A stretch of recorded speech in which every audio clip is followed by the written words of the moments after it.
Nagpipito tayo ng patatas. We are frying baked potato. Kasi, ayan na. Ito yung luto na. Kasi ano tayo ngayon? Yung kakainin natin ngayon is like Western style. I'm gonna serve this with the broccoli and the salmon fish. So, Western style tayo. Kung nagwa-wonder kayo, bakit hindi mo na lang siya yung in-oven? Kasi po, gusto ng mga kakain, it's like, meron siyang taste like french fries. Yan. Kasi pag prinito mo siya, para siyang french fries. Yung lasa niya. So, mamaya, ipapakita natin paano to natin ilagay sa plate. After ma-prepare ng lahat. Yung maluto yung salmon, yung broccoli, and this one. Pakita ko rin sa inyo paano lutuin yung salmon fish. Nasa ano ko siya, short video, but wala kasi doon yung process paano siya ginawa. Okay. Tayo natin siyang mag-light brown. Actually, this one, binoil ko siya ng saglit for a while. I boiled this one for a while. Pinakuluan ko siya saglit, and then, drainain ko yung water. Tapos, nilagay ko siya sa freezer. Wala, parang napanood ko yun na pag sa fries daw, mas magandang, yun nga, i-boil mo siya, tapos ilagay mo sa freezer. Then, bago mo siya lutuin. Yung parang style lang siya ng yung sa mga Jollibee McDo. Diba? Naka-freezer yung mga fries doon. Tapos, ilalagay na lang sa fryer.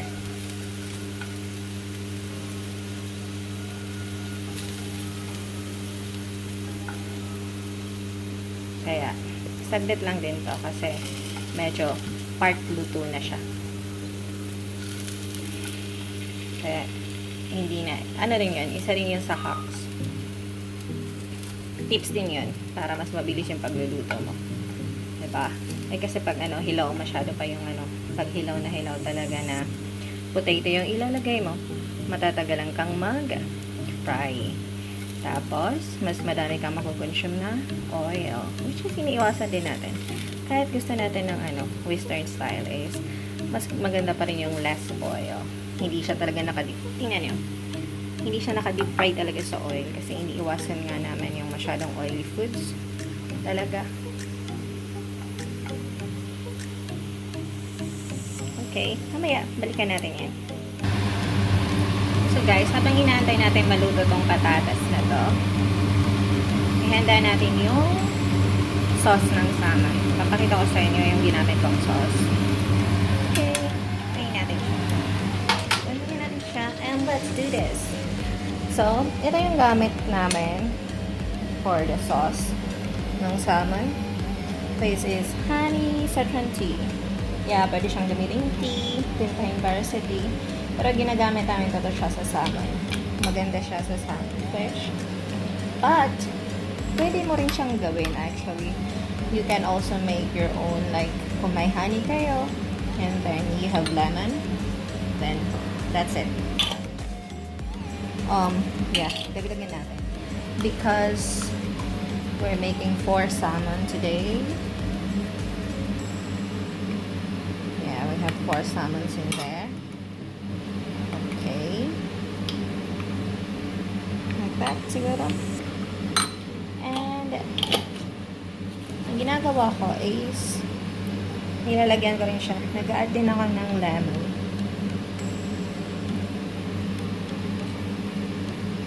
And, a water. Kasi, bakit? I-heat up natin to mamaya. Doon, sa kawali. Okay? Heat up natin to. So, mamaya magiging sticky sauce din siya, yung consistency na. Actually, yung consistency niya is dependent Depende sa'yo kung ano yung gusto mo. Gusto mo ng masyadong runny, slurry, ganun, or masyadong thick. Depende yan sa'yo. So, ako this one, maybe I can add more water. Kasi, mamaya, magiging thick talaga siya, magti-thicken siya dahil sa presence ng sugar. Magpanin siya, diba? This one, it's sweet. So, okay. And you can also add sugar actually. Pwede natin siyang bigyan ng sugar. Using my cup. Yeah. Focus on the good. So, whatever you do, kung sa tingin mo, you're in a situation na nahihirapan ka, always focus on the good things. Sabi nga nila, sa lahat ng situation, meron at meron talaga siyang bright side. Diba? Whenever you feel like you are in the dark, isipin mo na lang that there is light. At the end of the tunnel, you can find a light. O, diba? May pa ganon. So, yan. Ready na siya. So, mamaya, handa natin ang ating lemon. Papakita ko sa inyo yung pag-fry ka ng lemon. Ay, ng lemon. Laman ako ng lemon. Pag-fry ko ng salmon fish. Actually, lahat naman ata tayo marunong na magprito ng salmon fish. Isa yan sa mga magagandang, like, magandang skills ng mga Pinoy. We are very good at frying, diba? So, tingnan natin mamaya. Tuin natin yung broccoli. Isahin lang natin si broccoli. We're going to stir fry the broccoli.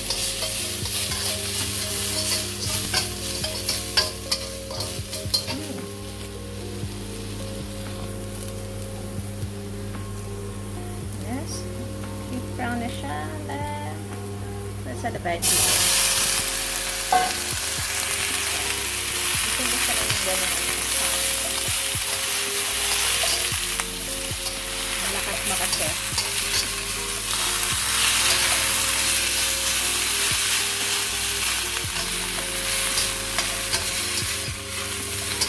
Actually, pag ipapares mo ito sa salmon fish, pwede mo siyang i-boil, but we want to stir fry this one to add some flavor.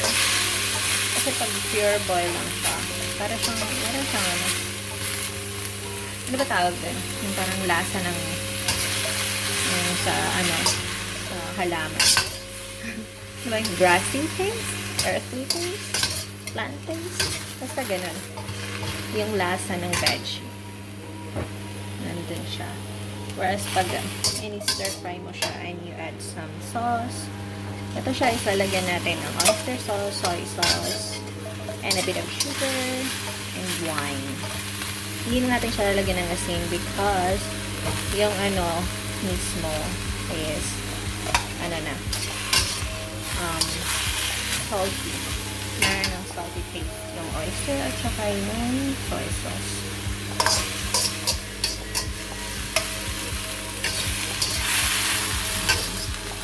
Make sure lang natin na talagang naanhan mo siya. You stir fry everything for a while na mix mo talaga. Let's see, bago natin i-add yung sauce natin. Okay. Okay, tingnan nyo diba? Nag-iba na yung kulay ng broccoli. Okay. Then we will add soy sauce.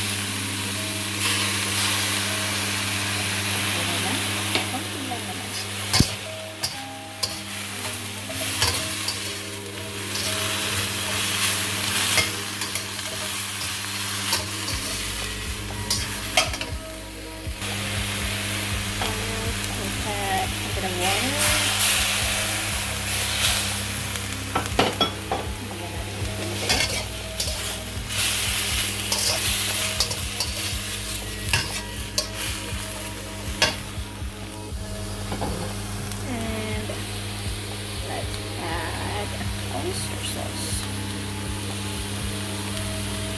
Okay.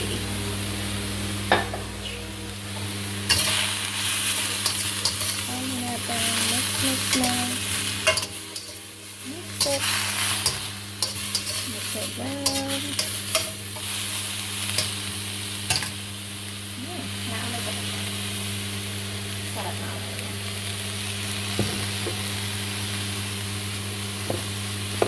Sabi, pag nag-stir fry ka daw, you have to make sure na yung apoy mo is malakas. Well, it depends. Meron din naman gusto nila yung apoy nila is just slight lang. Ayan, lagyan natin ng sugar. Bakit kailangan ng sugar? Para mag-add na ng taste. At saka wala sugar. Nakaka-contribute din siya ng ano. Sabi nakaka-contribute siya sa color. Yan, sa color. Hindi yung bright green, yung red.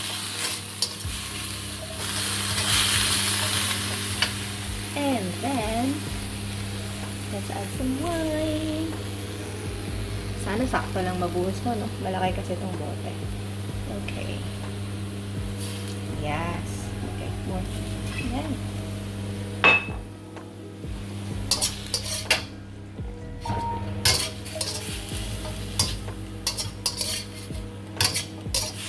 Bakit may wine? Nakakalising yan. Hindi. Yung wine naman is nag-evaporate siya. Yung alcohol, nag-evaporate. Then,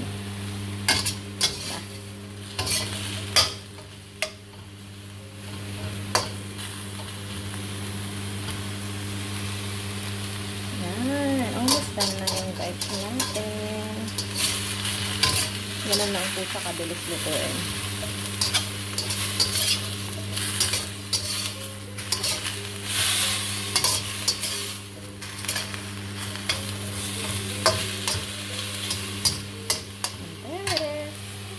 Our broccoli is done. I-plating din natin ito later together with the potato and the salmon fish.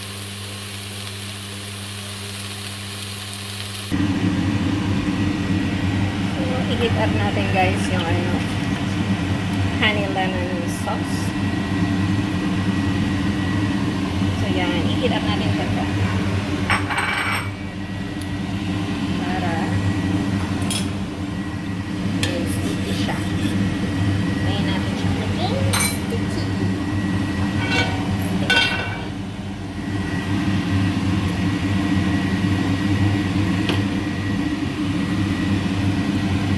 Mag-boil up natin siya. Then,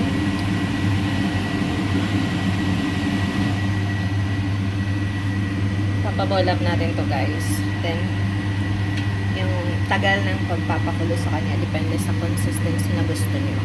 Kung gaano kalapot yung gusto nyo na sauce.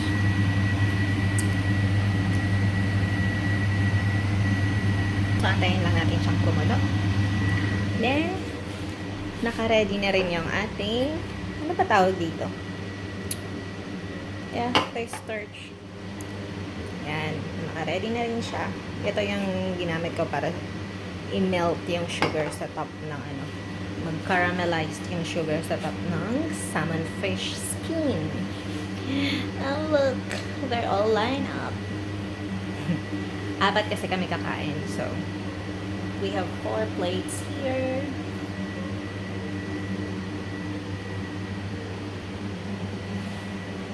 Yes, I'm drinking lemon water. Maganda yung benefits ng lemon water sa katawan. Actually, mas maganda siyang inumin every morning. Pero dahil nag-prepare tayo ngayon ng lemon, taka ginamit natin. So, sayang naman. Yan. Ginawa ko, ininom ko yung natira. So, meron tayong lemon water. Nakakapayat din pala yung lemon water. Kaso hindi ako lagi umiinom niyan. I should try that. Uminom ako lagi, no? Para pumayat ako. Siguro nasa isip niyo, bakit ayaw magpakita sa cam? Oh yeah, camera shy ako. No. It's like, parang feeling ko hindi na ako makapagsalita pag nasa harap sa akin yung cam. Parang nahihiya na ako.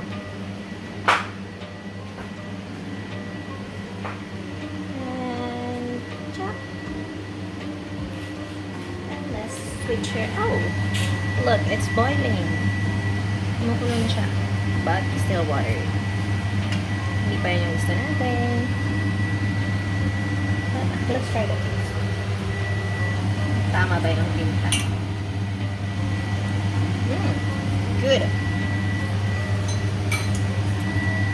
Masarap siya, guys. At saka mura lang din yun. This one. Mura lang siya. I think it's like 20 something per bottle. Tapos malaki siya, ha. Alam mo? This is 1 kg. Ayan, oh. 1 kg siya. So, mura lang din siya. Then, pwede mo siyang inumin din na sa tea. Timplahin mo as cold drink. Or hot tea. Hot lemon tea. Ganon. Or, yun nga, gawin mong sauce na ganito. So, madami siyang gamit. Hindi sayang yung pagbili mo. Basta balikan na lang natin yan later. Natin ito na.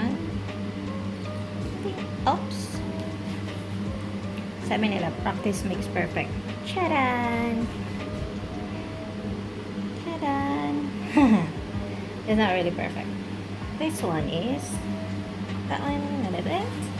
This one, oh, there's this smudge here. Yeah. Yan, lagyan natin yan. That is for the potato. Okay na yung sauce natin. Ito yung consistency na gusto namin. Yep.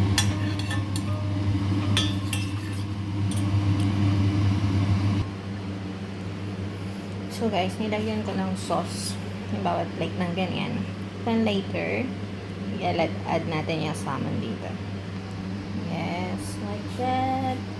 And yung natitira pang sauce is ilalagay din natin sa top ng salmon fish. Nasa sa'yo yan. Paano mo siya ilagay? Paano mo ipi-plate yung dish? Be creative. O, diba? Parang hindi naman creative yung ginawa ko. But then, yeah.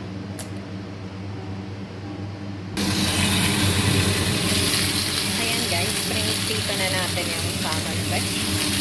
Takpan natin para hindi tayo matalsikan ng mantika. Yeah, tatlo yan. At saka nandito yung isa. Kasi yung isang kakain, may allergy siya sa salmon na galing sa ibang bansa. Ang tanging nakakain lang niya na salmon is from Ireland. Hindi namin siya pwedeng lutuin ng sabay.